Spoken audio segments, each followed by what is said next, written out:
Hello guys, meron akong kape dito na galing daw ito sa Malaysia. So ayan, ang nakalagay dito is Old Town White Coffee. So ito-try po natin kung ano ba yung lasa ng kape sa Malaysia. So ayun guys, titikman natin kung ano ba ang lasa ng kape sa Malaysia. Pero para sa akin guys, mas masarap pa rin yung kape ng Pilipinas, of course. Pinaka-the best talaga yung coffee ng Pilipinas. So, ito-try natin para malaman natin kung gaano ito kasarap. So, ayan. Bubuksan natin yung coffee na galing sa Malaysia. Binigay lang to sa akin, guys. So, titikman natin. So, dalawang klase pala ito. So, yung isa, ayan, kulay green yung isa, Ayan. So, hazelnut naman yung flavor niya.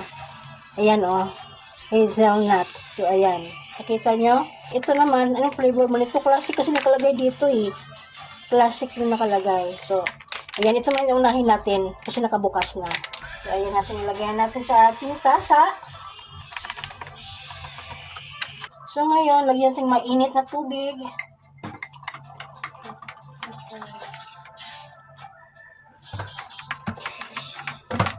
Parang mabango, guys. Ang bango ng coffee nila doon. Pero walang kasing sarap sa Nescafe. Pinaka-the best yung Nescafe coffee. So, ayan. Bitikman natin.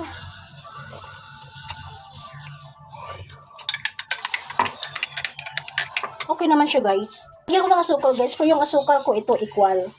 Kasi nga, lahi kasi namin is diabetes. So, kumbaga, umiiwas na ako. Kasi alam ko naman na lahi naman diabetes. Kapag may lahi kayong ganito mga guys, umiiwas na tayo. Wag natin silang gagayahin. Kasi na mahirap na, mahal ang mga gamot at saka doktor ngayon. So, ingat-ingat tayo. So, ayan, lagyan natin kasi nga medyo matabang mabango din siya. Pero mas mabango yung Nescafe. Mas mabango yung Nescafe, guys.